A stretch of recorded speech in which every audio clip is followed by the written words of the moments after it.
Les venimos contando que la vivienda va a ser protagonista de la actualidad nuevamente esta semana. Hoy en el Consejo de Ministros se aprueban varias medidas, por ejemplo, la prórroga automática de los contratos de alquiler que expiren antes del final del estado de alarma el 9 de mayo y la extensión de las moratorias de deuda de pago en el alquiler para personas que están en una situación de vulnerabilidad económica, digamos, como consecuencia de la pandemia. Pero es que además en el Pleno de las Cortes de Aragón de mañana se debate y se vota una moción de Izquierda Unida en la que se plantean diferentes medidas para garantizar la vivienda y en la que se propone también identificar, por ejemplo, dónde están las zonas de mayor tensión desde el punto de vista, digamos, de los alquileres. Así que hoy, radiografía de la vivienda en estos momentos en nuestra comunidad autónoma. Ha venido a la radio esta mañana Luis Fabra, el director del Grupo de Análisis del Mercado Inmobiliario de la Universidad de Zaragoza. ¿Qué tal, profesor? Muy buenos días. Buenos días, Javier. Gracias por estar esta mañana con nosotros. El foco parece que está puesto sobre todo en el alquiler. Esto supongo que es porque las operaciones de compra ahora mismo son menos protagonistas, ¿no?, que los alquileres. ¿Qué dicen los datos, profesor? Bueno, pues el mercado de compra-venta, la verdad es que está evolucionando sorprendentemente bien dentro del contexto en el que nos encontramos. Recientemente se publicaron los datos de compraventas del mes de noviembre y por lo que respecta a nuestra comunidad autónoma de Aragón registramos 1.175 compraventas en este mes de noviembre. Acumulábamos ya 4 meses consecutivos con más de 1.000 compraventas, cifra que durante el 2020 no fue fácil de obtener. Anualizado, por ponerlo en contexto, estaríamos en 11.649 compraventas en los últimos 12 meses, que nos lleva a una reducción anual de poco más del 12%. Es decir, en el año COVID, en estos 12 meses, pues 9-10 con situación de crisis sanitaria, comparativamente con 2019, que fue el mayor de los últimos 10 años, donde alcanzamos alrededor de 13.500 compraventas, el registrar una caída, como es previsible que cerremos el año, en torno al 12-13%, pues es un año bueno. Pero bueno, un año bueno comparativamente con otros sectores especialmente afectados, ¿no?, lógicamente. Por eso calificaba como el mercado de compraventas como sorprendentemente bien. Otra cosa es la situación del mercado de alquiler, que como bien indicas, pues es un mercado tensionado.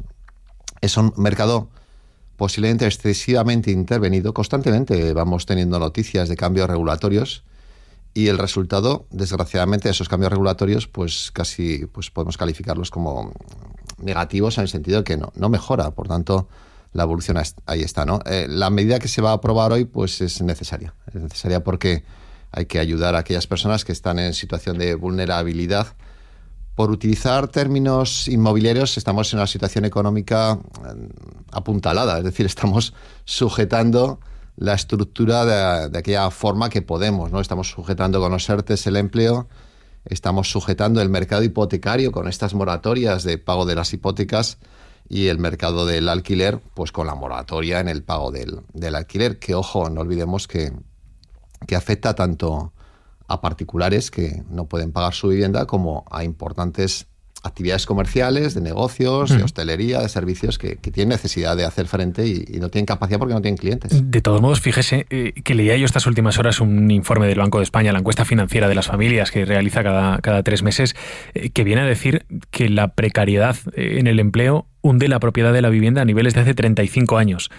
Es decir, que ahí proporcionalmente los propietarios que teníamos hace 35 años no hemos progresado en todo esto, sino que estamos absolutamente estancados. Bueno, siempre hay un debate de qué es bueno, ¿no? Si es más propietarios o más inquilinos, ¿no? Entonces yo digo, no es que sea bueno o malo, simplemente lo que hay que ajustar a cada uno su situación personal, a su capacidad económica, y hay posiblemente personas con baja capacidad económica. Lo peor que podemos hacer, y ocurrió en el pasado, es convertirlos en propietarios asumiendo carga hipotecaria que no puedan pagar en el futuro. Por tanto, y siempre hemos puesto como ejemplo Alemania u otros países con más del 40% del parque de viviendas ocupadas en régimen de alquiler por sus propietarios. Por tanto, yo creo que aquí lo que hay que un poco es vincular la capacidad económica con la tipología que optemos, ¿no?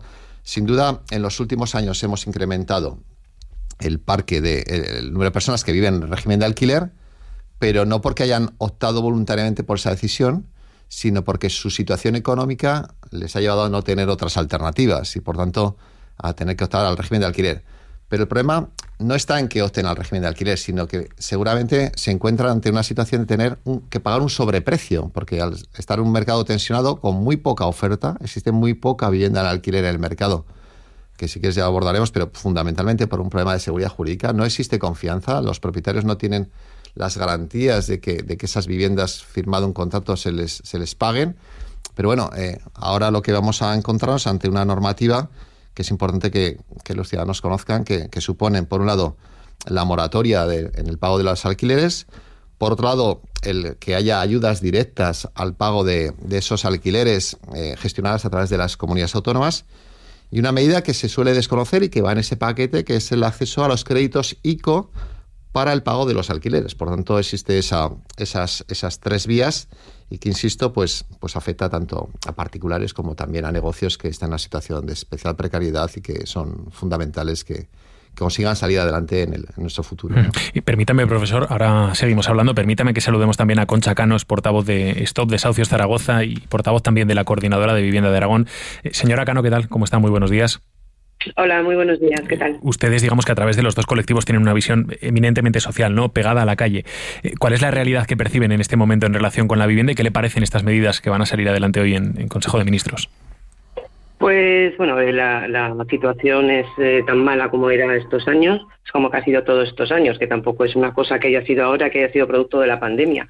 La situación de los desahucios ha estado mal desde el año 2008 y ha seguido, pasa que ha ido virando hacia el alquiler y hacia tal, y ha estado mal. Todo lo que se han aprobado hasta ahora, el primer decreto, el segundo, pues bueno, nos ha parecido siempre bien, están solucionando problemas, pero el problema que tiene es que son problemas temporales. Que se acaban en un momento, que no hay soluciones habitacionales. Entonces nos vemos que cuando termine el estado de alarma volveremos a tener el mismo aluvión de desahucios que tuvimos cuando terminó el confinamiento. ¿Ahora mismo se producen desahucios? Pues se producen, porque en los decretos que tenemos no están contemplados todos los. Lo que también es verdad es que sí, que es verdad que se están paralizando, se están suspendiendo bastantes desahucios. ¿Cuáles son las medidas que habría que adoptar para solucionar el problema de la vivienda para las personas que en estos momentos lo tienen más complicado? Pues está clarísimo. Primero, regular los precios de alquiler. Con eso conseguiríamos que los alquileres fueran más asequibles y tuviéramos menos problemas. Y desde luego, para todas estas familias vulnerables, crear un parque público que sea suficiente.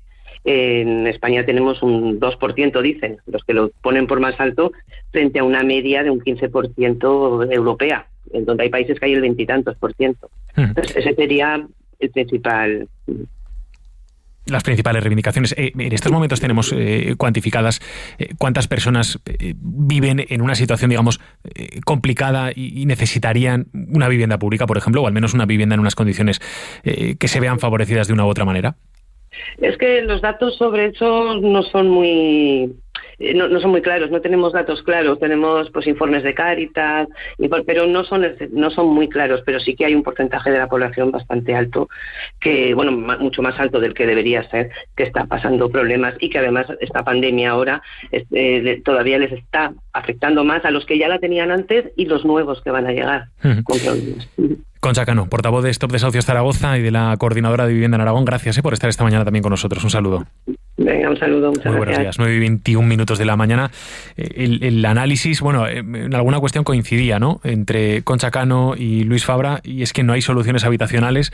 La cuestión es cuáles son las soluciones que hay que dar, ¿no? Decía Concha Cano, la regulación del precio del alquiler, el profesor fruncía el ceño y decía que no, ponía cara de que no. Bueno, este es un aspecto recurrente, es decir, normalmente se dice, bueno, pues hay que regular los precios y entonces conseguiremos que con eso pues podamos acceder a pagar ese alquiler bajo que damos. Bueno, el tema es si realmente habrá propietarios capaces de ofrecer sus viviendas a esos precios. Afortunadamente tenemos ejemplos internacionales de aplicación de esas medidas. Siempre se habla del ejemplo de Berlín, y ha sido nefasto los países nórdicos.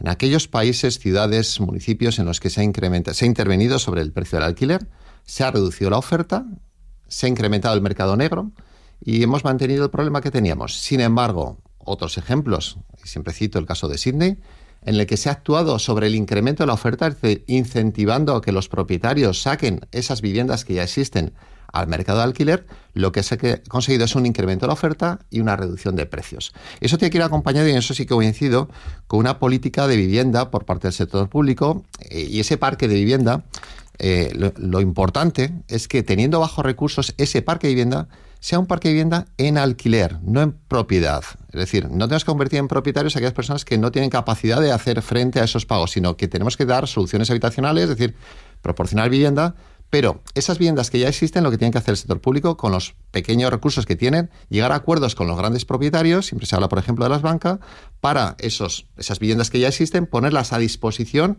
de aquellas personas que no pueden pagar alquileres en régimen de tenencia de esas viviendas por parte del sector público, pero fundamentalmente a través del pago de alquiler.